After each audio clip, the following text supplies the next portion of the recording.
Hello everyone, ఈ వీడియోలో variables అంటే ఏంటో తెలుసుకుందాం. వేరియబుల్ అనేది చాలా ఇంపార్టెంట్ అయిన టాపిక్, అలానే ఇది చాలా చిన్న టాపిక్. ఓకే, ఫస్ట్ ఇక్కడ వేరియబుల్ డెఫినేషన్స్ అంటే ఒకసారి చూద్దాం. A variable is a container, it can store the data. Or a variable is a named memory location, it can store the data అన్నారు. ఓకే, మనం ఇక్కడ ఏం అర్థం చేసుకోవాలంటే ఒక వేరియబుల్ అనేది ఒక కంటైనర్ లాగా ఉంటుంది. It can store the data. Okay, ఇంక సెకండ్ డెఫినేషన్ నుంచి ఏం తెలుసుకుందాం. A variable is a named memory location అంటే ఒక నేమ్డ్ మెమరీ లొకేషన్ అంట. It can store the data. Okay, ఈ డెఫినేషన్ చదివాక మనకు అర్థమైంది ఏంటంటే వేరియబుల్ అనేది ఒక డేటాని స్టోర్ చేసుకుంటుంది. ఆ స్టోర్ చేసుకున్న దానికి ఒక నేమ్ ఉంటుంది. ఓకే, అర్థమైందా ఇక్కడికి? ఇక్కడ ఫర్ ఎగ్జాంపుల్ ఇక్కడ చూడండి, మనం మ్యాథమెటికల్గా ఒక ఏరియా ఆఫ్ రెక్టాంగిల్ కనుక్కోవాలంటే ఏరియా ఆఫ్ రెక్టాంగిల్ యొక్క ఫార్ములా ఏంటి?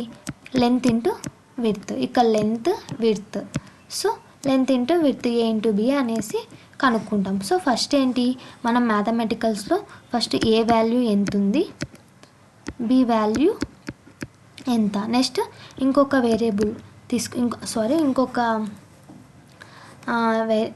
క్యారెక్టర్ని తీసుకుని 5 ఇంటూ 10 చేసి సిలోను 50 ఇలా మనం మ్యాథ్స్లో క్యాలిక్యులేట్ చేస్తుంటాం, రైట్? సో అదే ఇప్పుడు మనం జావాలో ఎలా చేస్తామనేది చూద్దాం ఒకసారి. జావాలో ఏంటంటే డేటా టైప్స్ ఉంటాయి. ఇప్పుడు ఈ కంటైనర్లో డేటా అనేది స్టోర్ అయి ఉంటుంది అని చెప్తున్నారు కదా. ఆ డేటా ఎలాంటిది? ఆ డేటా అనేది మన నేమ్ అయి ఉండొచ్చు, ఏజ్ అయి ఉండొచ్చు, రోల్ నెంబర్ అయి ఉండొచ్చు, డిఫరెంట్ టైప్స్. ఒకవేళ అన్ని స్టూడెంట్స్ సబ్జెక్ట్స్ యొక్క మార్క్స్ అయి ఉండొచ్చు. ఓకే, సో ఈ విధంగా డేటా అనేది స్టోర్ చేసి ఉండొచ్చు. ఇంకా డేటా టైప్స్ అనే ఒక కాన్సెప్ట్ ఉంది. ఆ కాన్సెప్ట్లోన మనకు వేరియబుల్స్లో ఏమైనా డౌట్స్ ఉంటే అక్కడ మీకు క్లియర్ అవుతుంది. సో మనం జావాలో ఏంటంటే ఫస్ట్ ఇంట్ అంటే నెంబర్స్ అనేసి. ఓకే, ఫస్ట్ సింటాక్స్ రాస్తా. Data type variable name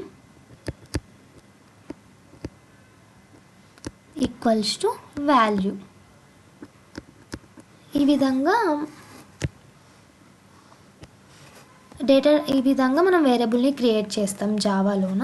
like సింపుల్గా ఇంట్ ఏ ఈక్వల్స్ టు 5 ఇలానే అండి, సింపుల్. ఓకే, మీకు వేరియబుల్ కాన్సెప్ట్ క్లియర్ అయింది అనుకుంటున్నాను. Thank you.